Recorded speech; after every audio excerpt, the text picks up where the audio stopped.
শ্রেণীর MA physics class. আমি আগের দিন তোমাদেরকে ডট প্রোডাক্ট করিয়েছিলাম ভেক্টরের, যেটা খুব ইম্পর্টেন্ট ভিডিও ছিল। যারা দেখোনি ডট প্রোডাক্টটা দেখে এসো। আর আজকে আমি তোমাদেরকে ক্রস প্রোডাক্ট করাবো, যেটা ভেক্টরের একটা ইম্পর্টেন্ট টপিক। কেন ইম্পর্টেন্ট? কারণ তোমরা যখন প্রিভিয়াস পরে গিয়ে যে চ্যাপ্টারগুলো পড়বে, যেমন সার্কুলার মোশন, বৃত্তীয় গতি, বা ক্লাস 12 ইলেকট্রোস্ট্যাটিক, ইলেকট্রিসিটি, ম্যাগনেটিজম, যেখানে কিন্তু এই ক্রস প্রোডাক্ট অর্থাৎ এই প্রোডাক্টের ডিরেকশন গুলো কিন্তু খুব ইম্পর্টেন্ট, এগুলো বুঝতে গেলে। আর এই ক্রস প্রোডাক্ট ভালো করে না করলে কিন্তু ওগুলো বুঝতে পারবে। তাই চলো শুরু করা যাক। ইম্পর্টেন্ট টপিক হতে চলেছে। তোমাদের যদি ভালো লাগে ভিডিওটা বা কাজের আসে, তাহলে বন্ধুদেরকে শেয়ার করবে, চ্যানেলটাকে সাবস্ক্রাইব করবে। চলো শুরু করা যাক। ক্রস প্রোডাক্ট জিনিসটা কি? আমি আগের ক্লাসে বলেছিলাম যে দুটো ভেক্টর এ আর বি, এই দুটো ভেক্টরকে যদি ডট প্রোডাক্ট করছিলাম, তাহলে কি পাচ্ছিলাম? Mod A mod B cos theta, যেখানে থিটাটা হচ্ছে এই এ আর বি ভেক্টরের মধ্যে অ্যাঙ্গেল। এবং আমরা জানি যে দুটো ভেক্টর ডট প্রোডাক্ট করলে সেটা কি পাবো? আমি সেটা স্কেলার পাবো, ঘুরি আবার স্কেলার কোয়ান্টিটি পাবো। এবার যদি আমরা দুটো ভেক্টরকে ক্রস প্রোডাক্ট করি, তাহলে কিন্তু আমরা ঘুরিয়ে যে প্রোডাক্ট ভেক্টরটা যেটা পাবো, সেটা কিন্তু ঘুরিয়ে আবার ভেক্টরই পাবো। সেটারও একটা পার্টিকুলার ভ্যালু এবং পার্টিকুলার ডিরেকশন আছে। এটার ফর্মুলা হচ্ছে একই similarly mod A mod B, cos থিটার জায়গায় এখানে কি হবে? sin theta. ওকে, যেখানে থিটাটা হচ্ছে এ আর বি এর মধ্যে অ্যাঙ্গেল। আর এইটা কিন্তু অবশ্যই কি পাবো? আমরা ভেক্টর কোয়ান্টিটি পাবো। অ্যাকচুয়ালি দুটো ভেক্টরের গুণ যেটা, প্রোডাক্ট যেটা, সেটা দু রকম হওয়ার কারণেই তো এটা। যদি ডট প্রোডাক্ট হয় তাহলে আমরা স্কেলার পাবো, অনলি ভ্যালু পাবো। যেমন ওয়ার্ক ডানের ক্ষেত্রে আমরা বলেছিলাম work done equal to F dot D, force into displacement, ball into সরণ। যেখানে কিন্তু ডট প্রোডাক্ট ছিল বলে কিন্তু এই প্রোডাক্টটা তো ওয়ার্ক ডান। এই ওয়ার্ক ডানটা কি স্কেলার কোয়ান্টিটি, অনলি ভ্যালু আছে, ওয়ার্কের কোনো ডিরেকশন হয় না। তাহলে যদি ডট প্রোডাক্ট হয় তাহলে স্কেলার হবে। যদি ভেক্টর হয়, যেমন সার্কুলার মোশন আমরা করবো, v equals to omega cross r. এখানে ওমেগা হচ্ছে অ্যাঙ্গুলার ভেলোসিটি, আর হচ্ছে বৃত্তপথের ব্যাসার্ধ, radius of the circular path. এই দুটোই যদি ভেক্টর কোয়ান্টিটি হয়, তাদের প্রোডাক্টটা যদি ক্রস প্রোডাক্ট হয়, তাহলে অবশ্যই এটা কি হবে? একটা ভেক্টর। আমরা জানি তো ভি তো লিনিয়ার ভেলোসিটি, রৈখিক বেগ, এটা তো ভেক্টর কোয়ান্টিটি। ক্রস প্রোডাক্ট হলে ভেক্টর পাবো, ডট প্রোডাক্ট হলে স্কেলার পাবো। আমাদের আজকের বিষয় হচ্ছে ক্রস প্রোডাক্ট। ক্রস প্রোডাক্ট কিভাবে করবো?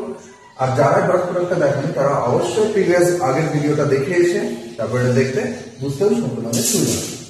চলো, আমাদের ক্রস প্রোডাক্টের বিষয় হচ্ছে, ক্রস প্রোডাক্টের ফর্মুলা হচ্ছে এ ক্রস বি সমান হচ্ছে এ বি সাইন থিটা। এই মেথড অনুযায়ী যদি দুটো ভেক্টর এ আর বি, দুটো ভেক্টর যদি পারপেন্ডিকুলার থাকে, লম্ব থাকে, তাহলে এ আর বি এর মধ্যে অ্যাঙ্গেলটা কত? এ আর বি এর মধ্যে অ্যাঙ্গেল হচ্ছে 90 ডিগ্রি। 90 ডিগ্রি হলে কি হবে? এ ক্রস বি সমান কি হবে? A B sign 90। Sign 90 value তো আমরা জানি 1। তাহলে অ্যাকচুয়ালি এ বি তো নর্মাল, যেমন আমরা অ্যালজেব্রিক মাল্টিপ্লাই করি, গুণ করি, সেই গুণটাই মেনে চলবে যদি দুটো ভেক্টর পারপেন্ডিকুলার হয়। আমরা ডট প্রোডাক্টের ক্ষেত্রে পেয়েছিলাম কি? মনে করে দেখো যে এ আর বি যদি পারপেন্ডিকুলার হয়, তাহলে এদের ডট প্রোডাক্ট 0 আসছে। কেন? কারণ এ ডট বি সমান তো a b cos theta, cos 90 value তো 0, টোটালটা 0 চলে আসছে। দুটো ভেক্টর পারপেন্ডিকুলার বা লম্ব থাকলে সেই ভেক্টর দুটো ডট প্রোডাক্ট শূন্য হয়, ক্রস প্রোডাক্ট কিন্তু শূন্য হয় না। আর যদি এ ভেক্টর আর বি ভেক্টর যদি প্যারালাল হয়, সমান্তরাল হয়, তাহলে এদের মধ্যে অ্যাঙ্গেলটা কত হয়? হয় 0 ডিগ্রি, হয় কত? 180 ডিগ্রি। কারণ দুটো ভেক্টর আছে, এ ভেক্টর বি ভেক্টর, দুটো যদি প্যারালাল থাকে, তাহলে এদের মধ্যে কোনো অ্যাঙ্গেল ক্রিয়েট হয়েছে? হয়নি, তাহলে 0।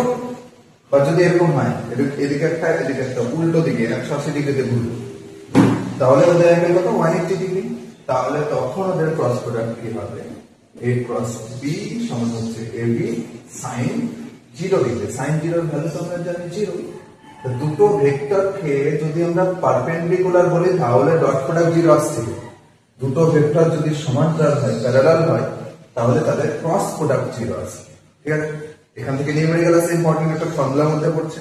দুটো ভেক্টর যদি দিয়ে দেয়, যে যদি আমার বলে দেখাও যে এরা পরস্পর মানে সমান্তরাল আছে প্যারালাল আছে, তাহলে কি করবো, তাদের ক্রস প্রোডাক্টটা জিরো প্রুফ করবো, প্রমাণ করবো। তাহলে দেখি, চলো এবার আমরা ডিরেকশনটা বলছি যে এ ক্রস বি, এই যে এ ক্রস বি সমান আমরা একটা এই এ ক্রস বি কি, এটা নিশ্চয়ই এই প্রোডাক্ট ভেক্টরটা যদি আমি সি ধরি, তাহলে এই প্রোডাক্ট গুণফল ভেক্টরটা সিটাও নিশ্চয়ই একটা ভেক্টর আছে, কারণ আমি আগেই বললাম দুটো ভেক্টরের ক্রস প্রোডাক্ট সর্বদা একটা ঘুরিয়ে আবার ভেক্টর খেয়ে দেবে আমার। এবার নতুন যে প্রোডাক্ট ভেক্টরটা পেলাম সি, এ ডিরেকশন আমি জানি, বি এর ডিরেকশনে জানি, বাট যে প্রোডাক্ট ভেক্টর এ ক্রস বি সি, যেটা এই এ ক্রস বি এর ডিরেকশনটা কোন দিকে হবে সেটা বুঝবো কি করে? সেটা বুঝতে গেলে আমার একটা জিনিস বুঝতে হবে। সাপোজ এভাবে তিনটে অ্যাক্সিস আছে, X axis, Y axis, Z axis বলতে পারি, যার এই ভেক্টরটা ধরে নিলাম এ ভেক্টর, এটা ধরে নিলাম বি ভেক্টর। তাহলে কি হবে, এই এ আর বি যদি ক্রস করি তাহলে এই উপরে এটা পাবো। কিভাবে, এটা আমি বোঝার জন্য আমি একটা মডেল ইউজ করছি, এটা একটা মডেল ইউজ করছি। এই মডেলটা দেখো তোমরা যে এই যে এটা এবং এটা এবং এটা তিনটেই পরস্পরের সাথে কি আছে, লম্ব আছে। এই যে এটার মধ্যে এইভাবে আছে, এইভাবে, হ্যালো, যার এই ভেক্টরটা কি, এ ভেক্টর, এটা কিন্তু এইভাবে নেই, এটা কিন্তু বোর্ড থেকে উপর দিকে আছে, যেভাবে এই মডেলটা দেখতে পাচ্ছ। তাহলে এটা এ ভেক্টর, এটা বি ভেক্টর, এটা কি হবে সেটাই আমার বিষয়। তাহলে এ আর বি যে দুটো ভেক্টরকে আমি ক্রস করছি, এ আর বি, সেই এ আর বি যে প্লেনটায় আছে, যে সমতলটায় আছে, যে প্লেনের উপরে আছে, সেই প্লেনের সঙ্গে লম্ব দিকে কোনটা আছে, এইটা আছে, এইটা এই প্লেনের সঙ্গে লম্ব দিকে। অ্যাকচুয়ালি লম্ব দিকে সেটা উপর দিকে হতে পারে, আবার নিচের দিকে হতে পারে, নিচেও হতে পারে, সেটা আমরা দেখবো উপরে হলে নিচে হবে।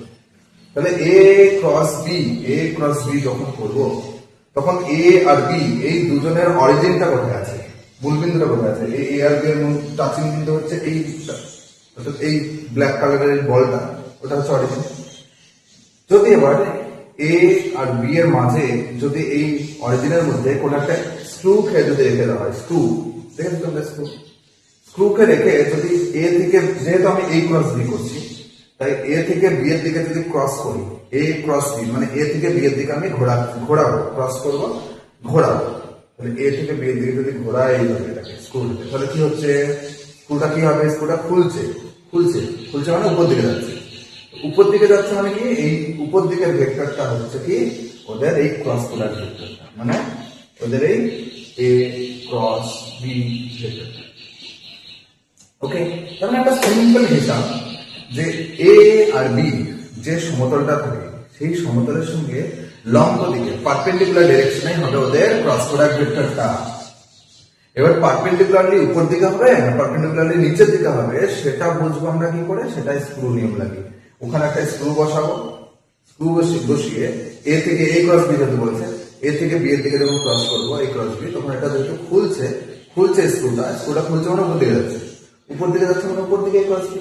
হ্যাঁ, এবার এটাই যদি তোমরা বলতো যে বি ক্রস এ, তাহলে তখন কি হতো, বি ক্রস এ যদি বলতো, তাহলে এটা এ, এটা বি, কিন্তু বি থেকে এর দিকে ক্রস করছে, বি ক্রস এ। তাহলে এখানে অরিজিনে আমি বসিয়ে যদি বি থেকে এর দিকে ক্রস করি, এইভাবে ঘোরাই, তাহলে এরকম ঘুরলে কি হচ্ছে, স্ক্রুটা কি হচ্ছে, ভিতর দিকে ঢুকছে, ভিতর দিকে ঢুকছে মানে কিন্তু এই দিকে, ভিতর দিকে ঢুকছে মানে এই দিকে, নিচের দিকে হচ্ছে তখন ওদের নিচের দিকে হচ্ছে ওদের বি ক্রস। যেমন আমরা দেখলাম এ ক্রস বি আর বি ক্রস এর জিনিসটা কিন্তু একই না, জিনিসটা একই হলেও ওরা অপোজিট ডিরেকশনে আছে। যেমন বি ক্রস এ সমান কি মাইনাস এ ক্রস, ঠিক আছে। মাইনাস সাইনটা কেন দিলাম, কারণ অপোজিট ডিরেকশনে আছে। কিন্তু এ ডট বি সমান বি ডট এ ছিল, ওখানে কিন্তু কোনো মাইনাস ছিল না, কারণ আমরা জানি ডট প্রোডাক্টের ক্ষেত্রে স্কেলার কোয়ান্টিটি, কোনো ডিরেকশন পাই না, তার জন্য A dot B dot A জিনিসটা একই ছিল। কিন্তু এটার ক্ষেত্রে এ ক্রস বি আর বি ক্রস এ জিনিসটা কিন্তু একই না, একে অপরের অপোজিট ডিরেকশনে আছে, তার জন্য বি ক্রস এ সমান হচ্ছে মাইনাস এ ক্রস। ওকে, হলো, বুঝে গেছো? যদি কারো কোনো কোশ্চেন থাকে আমার কমেন্ট করবে, আমি নেক্সট যে ভিডিওটা করবো সেখানে ওইটা বলে দেবো। চলো নেক্সট। যাওয়া যাক তাহলে। আমরা ইউনিট ভেক্টর ক্রস প্রোডাক্ট করব। কি ইউনিট ভেক্টর আমরা আগেই বলেছি, আগের ক্লাসে বলেছি, যারা বুঝতে পারেনি আগের ক্লাসটাকে দেখো বুঝতে পারবে। ইউনিট ভেক্টর যেটা, ইউনিট ভেক্টর হচ্ছে এমন একটা ভেক্টর যার মান অলওয়েজ ইউনিট, মানে এক ওয়ান, কিন্তু সে কি করবে, ইউনিট ভেক্টরটার কাজই হচ্ছে ডিরেকশনকে রিপ্রেজেন্ট করা, একটা পার্টিকুলার ডিরেকশনকে বোঝাবে। সাপোজ এটা এক্স অ্যাক্সিস, এটা ওয়াই অ্যাক্সিস, এটা জেড অ্যাক্সিস। ওকে, এই এক্স অ্যাক্সিস কে রিপ্রেজেন্ট করে যে ইউনিট ভেক্টরটা, সেটাকে বলা হয় আই ক্যাপ। ওয়াই অ্যাক্সিসের দিকটাকে রিপ্রেজেন্ট করবে জে ক্যাপ, আর জেড অ্যাক্সিসের দিকটাকে রিপ্রেজেন্ট করবে কে ক্যাপ। এগুলো কিন্তু একটা ভেক্টর। আই ক্যাপ মানে ওটা এক্স অ্যাক্সিস, জে ক্যাপ মানে ওয়াই অ্যাক্সিস, কে ক্যাপ মানে জেড অ্যাক্সিস। বাট এই I cap, J cap, K cap এদের ভ্যালুগুলো কত? ওয়ান। এই ভেক্টরের ভ্যালুগুলো ওয়ান, সেজন্য ইউনিট ভেক্টর। তাই দুটো unit vector I cross I যখন করবো তখন কি হবে, আই ক্রস আই, এই ফর্মুলা অনুযায়ী আই এর মান দুটো তাই সাইন, আচ্ছা দুটো সেম আই ক্রস আই, তাহলে আই আর আই এর মধ্যে অ্যাঙ্গেল কত? দুটো সেম ভেক্টরের মধ্যে অ্যাঙ্গেল তো জিরো, অলওয়েজ জিরো। একই ভেক্টর ওই ভেক্টরের সাথে নিজের অ্যাঙ্গেল জিরো। সাইন জিরোর ভ্যালু কত? সাইন জিরোর ভ্যালু তো জিরো আমরা জানি। তার মানে দুটো সেম ইউনিট ভেক্টরের ক্রস প্রোডাক্ট জিরো, যেটা কিন্তু ডট প্রোডাক্টে জিরো হচ্ছিল না। সিমিলারলি তাহলে আমি বলতে পারি জে ক্রস জে কি হবে? জিরো। সিমিলারলি আমি বলতে পারি কে ক্রস কে কি হবে? Zero. Okay, i j j k k ওদের ক্রস প্রোডাক্ট করলে জিরো আসবে। চলো এবার যদি আমি বলি আই ক্রস জে, তখন কি হবে? এই একই ফর্মুলা অনুযায়ী আই এর মড, জে এর মড, সাইন, এদের মধ্যে অ্যাঙ্গেল কত? আমরা জানি আই জে কে তিনজনে পরস্পরের সাথে কত ডিগ্রি অ্যাঙ্গেল করে আছে? 90 ডিগ্রি অ্যাঙ্গেল করে আছে, প্রত্যেকের সাথে 90 ডিগ্রি অ্যাঙ্গেল করে আছে। তাহলে সাইন 90 এর ভ্যালু তো 1, এটার ভ্যালু 1, এটার ভ্যালু 1, এটার ভ্যালু, তাহলে কি অ্যাকচুয়ালি 1 আসবে? অবভিয়াসলি 1 আসবে। বাট ক্রস প্রোডাক্ট হলে আমরা একটা ভেক্টরই পাবো বলিয়ে, কিন্তু এখানে শুধুমাত্র মান পাচ্ছি না, শুধুমাত্র মান না, এখানে একটা ভেক্টর পাবো। এখানে কি 1 যখনই থাকছে তার মানে বোঝা যাচ্ছে এখানে যে ভেক্টরটা পাবো তার মানটা কিন্তু 1 হবে, তার ভ্যালুটা 1 হবে। তো 1 কিসের ভ্যালু 1 হয়? ইউনিট ভেক্টরের ভ্যালু 1 হয়। তার মানে এখানে এমন একটা জিনিস বসবে যে ভেক্টরটা always unit vector. Unit vector তো আমরা জানি আই জে আর কে। তাহলে দেখবো কোনটা হবে, আই ক্রস জে করছি। তাহলে আমি একটু আগে দেখলাম যে এরকম আছে, এই আইটা এটা, জেটা এটা, বলো এখানে যদি স্ক্রু লাগিয়ে যদি আই থেকে জে এর দিকে ক্রস করি, মানে এদিকে ঘোরাই, আই জে আই থেকে জে থেকে যদি ক্রস করি তাহলে এটা খুলছে, মানে উপর দিকে যাচ্ছে মানে কোন ভেক্টরটা? এই ভেক্টরটা আবার কোন ইউনিট ভেক্টর? কে ক্যাপ, জেড অ্যাক্সিস কে বোঝাচ্ছে কে ক্যাপ। তাহলে এখানে যে ইউনিট ভেক্টরটা বসবে সেটা অ্যাকচুয়ালি কে ক্যাপ। ওকে, তাহলে আমরা কি বুঝলাম? আই ক্রস জে সমান কি বুঝলাম? কে ক্যাপ। তাহলে জে ক্রস আই সমান কি হবে? উল্টো যদি করি অবশ্যই মাইনাস কে ক্যাপ হলো। একইভাবে যদি আমরা জে ক্রস কে করি তাহলে পাবো জে আর কে বাদ দিয়ে বাকি কোনটা পড়ে আছে? I cap. K cross J করলে মাইনাস আই ক্যাপ। ওকে, আচ্ছা যে দুটো ক্রস প্রোডাক্ট করবো সেটা বাদে বাকিটা হবে, এবার একটা জিনিস, এই যে প্লাস মাইনাস কোনটা আগে বলে কোনটা পরে বলে, এই যে প্লাস মাইনাসের ব্যাপারটা, এটা নিয়ে একটা ঝামেলা হচ্ছে, আমাদের সৃষ্টি হচ্ছে, প্রবলেম হচ্ছে। কিভাবে আমরা করবো, কিভাবে প্লাস মাইনাসটা বুঝবো, ভুল হওয়ার সম্ভাবনা থাকে। তার জন্য একটা ট্রিক্স আছে যে I cap, J cap, K cap, এটাকে ক্লক ওয়াইজ আমি সারিতে লিখবো, সাজিয়ে লিখবো এরকম করে ক্লক ওয়াইজ। এবার সিম্পল, আই ক্রস জে যদি ক্লক ওয়াইজ আমি এটাকে ক্রস করি, আই ক্রস জে, তাহলে কি পাবো? কে ক্যাপ। জে ক্রস কে যদি করি আই ক্যাপ পাবো, কে ক্রস আই করলে জে ক্যাপ পাবো। ওকে, কিন্তু যদি উল্টো করি, জে ক্রস আই করি উল্টো দিকে অ্যান্টি ক্লক ওয়াইজ, তাহলে কি হবে? মাইনাস কে ক্যাপ। কে ক্রস জে করলে মাইনাস আই ক্যাপ। অর্থাৎ যাদের ক্রস প্রোডাক্ট করবো সেটা বাদ দিয়ে বাকিটা হবে ওদের প্রোডাক্ট। উল্টো দিকে হলে অ্যান্টি ক্লকওয়াইজ হলে মাইনাস, ক্লকওয়াইজ হলে প্লাস। তাহলে এটা আমি লিখি আই ক্রস জে, ঠিক আছে, তো লিখেছি এটা। ওকে, আচ্ছা i cross j k cap, j cross k i cap, k cross i okay, যদি উল্টে দেয় মাইনাস হবে, এরকম করে চলবে। ওকে, বুঝতে পারলে? চলো নেক্সট এবার আমরা প্রোডাক্ট কিভাবে করব। সাপোজ এ একটা ভেক্টর দেওয়া আছে 3i cap minus 2j cap plus i k cap, B একটা ভেক্টর দেওয়া আছে 2i cap 3j cap 2k। Okay, a cos b যখনই করব তখন সাপোজ a ভেক্টরটা লিখলাম, বি ভেক্টরটা লিখলাম ক্রস প্রোডাক্ট। ওকে, এবার এই ভেক্টরের ফরমেশন গুলো যে এইভাবে লেখা যায় 3i cap 2j cap 5k cap, এটা কিন্তু আমি আগের ভিডিওতে বলেছি যে কিভাবে কেন এবার ভেক্টর গুলো কেন আমি i cap j cap k cap তে লিখছি।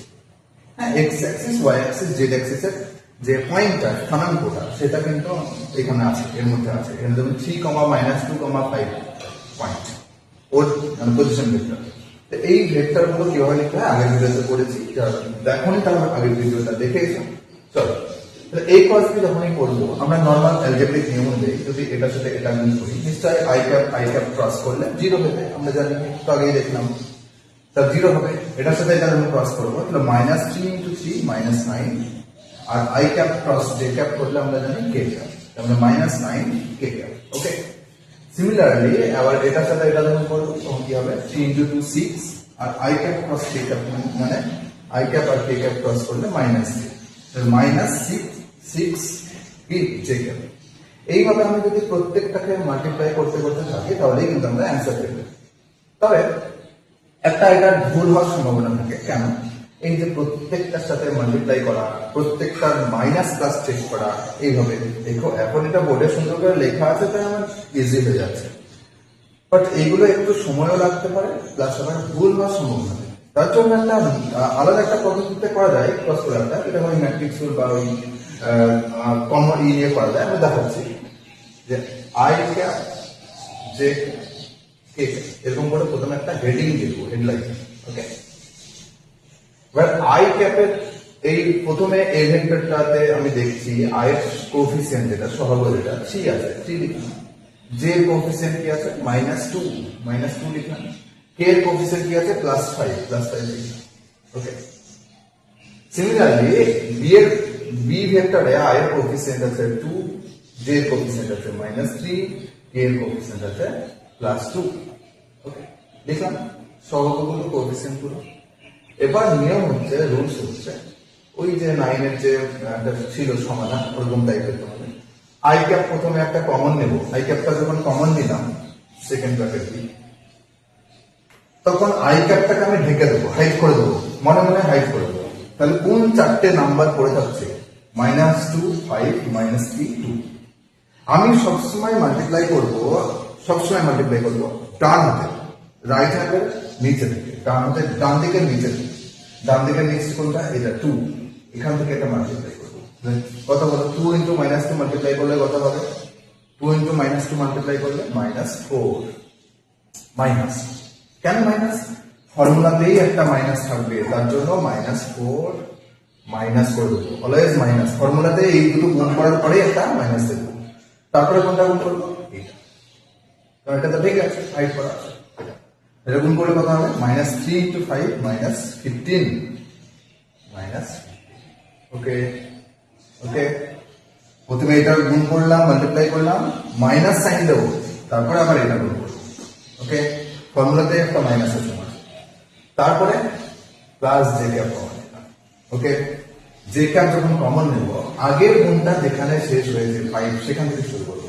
5 কোন চারটে সংখ্যা পড়া আছে? 3, 5, 2, 2 গুণ করবো। 5 × 2 10 মাইনাস, ফর্মুলাতে মাইনাস 2 × 3 6। ওকে, এবার আমি এটা একবার বলে দিই, এই যে কোথায় শেষ হলো, আগের কোনটা কোথায় শেষ হলো, এটা মনে রাখতে গিয়ে একটা মানে প্রবলেমের ফেস করতে হয় যে কোথায় শেষ হলো আগেরটা সেটা।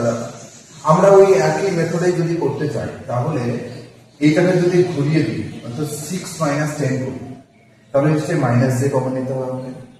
যদি এখানে -j কমন নিই তাহলে 6টা এখানে চলে আসবে আর 10টা এখানে চলে আসবে। ওকে, কি করলাম এটা? ওকে, কি করলাম বলছি, একটা জিনিস তোমরা মনে রাখবে, জে এর আগে -j কমন নাও, বাস, আর কিছু মনে রাখতে হবে। বাকিটা একই রুলস। যখন এই যেটা ঘাটলাম তখন কোথায় শেষ হলো দেখার দরকার নেই। এই চারটে সংখ্যা পড়ে আছে, আমি গুণ করবো সবসময় রাইট হ্যান্ডের নিচে থেকে, অলওয়েজ এইখান থেকে, এইটা আগে গুণ করবো। 3 into 2 কত হবে 6 minus 5 into 2 10 ওকে মানে আমি এই গুণটাকে উল্টানোর জন্য আমি জে এর আগে মাইনাসটা কমন দিয়েছি সিম্পল ব্যাপার মানে আইটাই কমন দিলাম কিন্তু জে এর আগে মাইনাস জে কমন ওকে জে এর আগে মাইনাস জে কমন দিলে জেটাকে হাইড করলে যে চারটে নাম্বার করা আছে সবসময় ডান দিকে নিচে দিয়ে বের করবো 3 2 6 মাইনাস 5 বাস তারপরে কি হবে প্লাস কে ক্যাপ কমন নেব কে ক্যাপ কমন নিলে কোন চারটে নাম্বার করে থাকতে গুণ করবো অলওয়েজ এই দিক থেকে ডান দিকে নিচ দিকে minus 3 into 3 minus 9 minus formula একটা তারপর কি হচ্ছে মাইনাস 2 into 2 কি আসবে minus 2 into 2 minus 2 into 2 minus 4 ওকে এই হলো আমার ক্রস প্রোডাক্ট এবার কি আসছে minus minus plus the plus 15 minus 4 কত আসছে তাহলে প্লাস 11 i cap এটা কত আসছে 6 minus 10 মানে minus 4 6 minus 10 minus 4 minus 4 আর প্লাস 4 j cap এটা आंसर প্লাস 9 minus 9 plus 4 কত minus 9 plus 4 minus 5 ওকে এই যে ভেক্টরটা পেলাম এটা হচ্ছে এই দুটো ভেক্টরের ক্রস প্রোডাক্ট আমি দেখতে পাচ্ছি ক্রস প্রোডাক্টটা ঘুরিয়ে একটা ভেক্টর পেলাম ওকে এইভাবে করতে হবে যারা বুঝতে পারলেন না ভিডিওটা পজ করে ব্যাকে গিয়ে আবার দেখো খুবই ইম্পর্টেন্ট ভিডিও ক্রস প্রোডাক্ট না জানলে কিন্তু কিচ্ছু পারবে না এই যে ডিরেকশন গুলো কোনটার সাথে কোনটা ক্রস করলে কোন দিকে ডিরেকশন হচ্ছে যদি না বুঝতে পারো ভিডিওটা আবার ব্যাকে গিয়ে পজ করে দেখো কি বলতে চাইছি এই মডেলটাতে বোঝালাম সেটা বোঝার চেষ্টা করো তো যদি তাও না বুঝতে পারো আমাকে কমেন্ট করবে আমি নেক্সট ভিডিওতে আরেকবার ডিরেকশনটা বুঝিয়ে দেবো ওকে চলো আজকে এই পর্যন্ত থাকো ভিডিওটা তোমাদের যদি কাজে লাগে মনে হয় তাহলে ফ্রেন্ডদেরকে শেয়ার করো চ্যানেলটাকে সাবস্ক্রাইব করো চলো ভালো থেকো